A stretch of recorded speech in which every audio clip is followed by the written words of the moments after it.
Hello नमस्कार दोस्तों, welcome to my YouTube channel excellent classes by Lalit sir. दोस्तों आज का टॉपिक है हिस्ट्री का महाजनपद काल। तो देखिए दोस्तों, स्टार्ट करते हैं। पहला क्वेश्चन बेटा, पहला क्वेश्चन है कि नंद वंश का संस्थापक कौन था। देखिए पहला क्वेश्चन है नंद वंश का संस्थापक कौन था। तो नंद वंश का संस्थापक कौन था? महापद्म नंद। ठीक है, नंद वंश का संस्थापक कौन था? महापद्म नंद। नेक्स्ट क्वेश्चन, प्राचीन काल में भारत पर विदेशी आक्रमण किसके द्वारा किया गया था? तो ईरानियों के द्वारा किया गया था। प्राचीन काल में भारत पर पहला विदेशी आक्रमण किनके द्वारा किया गया था? ईरानियों के द्वारा किया गया था। नेक्स्ट क्वेश्चन की बात करते हैं कि उज्जैन का प्राचीन नाम क्या था। उज्जैन का प्राचीन नाम क्या था? अवंतिका। ठीक है बेटा, एक क्वेश्चन आया हुआ है UPPCS प्री 2009 में कि उज्जैन का प्राचीन नाम क्या था। तो चार ऑप्शन दे रखे हैं।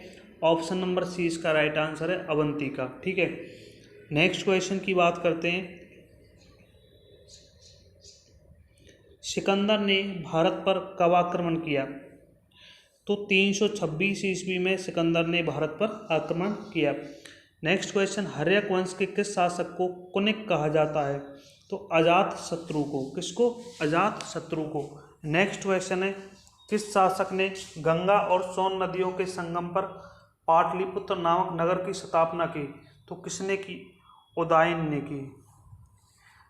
नेक्स्ट क्वेश्चन, 323 ईस्वी पूर्व में सिकंदर महान की मृत्यु कहाँ हुई? बेबीलोन में।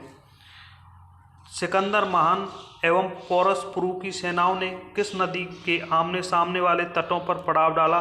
तो झेलम नदी पर। नेक्स्ट क्वेश्चन, किस प्रकार का मृदभांड भारत में द्वितीय नगरीकरण शहरीकरण के प्रारंभ का प्रतीक माना जाता है? तो उत्तरी काले पालिशकृत मृदभांड। मगध की प्रथम राजधानी कौन सी थी? तो मगध की प्रथम राजधानी थी गिरिवर्ज और राजगृह। 6ठी शताब्दी ईस्वी पूर्व का मत्स्य महाजनपद स्थित है राजस्थान में। ये क्वेश्चन भी बेटा पूछा गया है कि 6ठी शताब्दी ईस्वी पूर्व का मत्स्य महाजनपद स्थित है कहाँ पर? राजस्थान में। ये UPPCS प्री 2017 में आया है। मगध का कौन सा राजा सिकंदर महान का समकालीन था? तो वो कौन था? धनानंद। कौन सा? धनानंद। नेक्स्ट क्वेश्चन की बात करते हैं।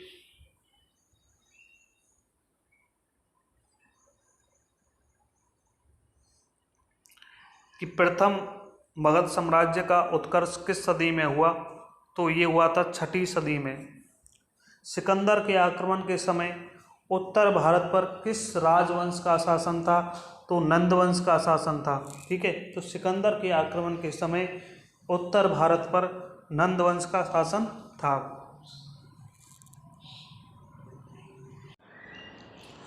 नेक्स्ट क्वेश्चन है कि ईसा पूर्व 6ठी सदी के प्रारंभ में भारत पर सर्वाधिक शक्तिशाली नगर राज्य था, वो था मगध। भारत में सिक्कों का तथा मुद्रा का प्रचलन कब हुआ? 600 ईस्वी पूर्व में हुआ। अभिलेख साक्ष्य से प्रकट होता है कि नंद के राजा के आदेश से एक नहर कहाँ खोदी गई? कलिंग में। ठीक है, नंद वंश का अंतिम सम्राट कौन था? तो धनानंद। ठीक है, ये क्वेश्चन पूछ लिया जाता है कि नंद वंश का अंतिम सम्राट कौन सा था?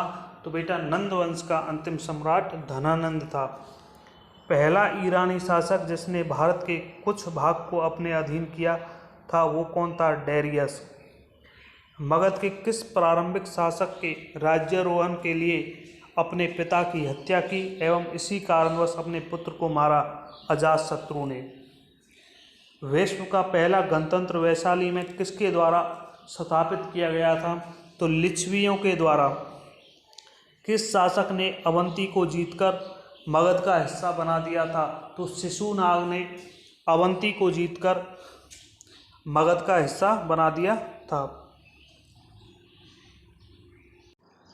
अगला क्वेश्चन है कि अजातशत्रु किस वंश का शासक था? अजातशत्रु किस वंश का शासक था? तो अजातशत्रु हर्यक वंश का शासक था। नेक्स्ट क्वेश्चन है, राजा नंद का उल्लेख राजा नंद का उल्लेख करने वाला अभिलेख प्रमाण है? खारवेल का हाथीगुम्बा अभिलेख। मगध का कौन सा सम्राट अपरो परशुराम के नाम से जाना जाता है? तो महापद्म नंद। गौतम बुद्ध के समय का प्रसिद्ध वैद्य जीवक किसके दरबार में रहता था? तो वो बेटा बिंबिसार के दरबार में रहता था। 16 महाजनपदों की जानकारी कहाँ उपलब्ध है? अंगुत्तर निकाय में।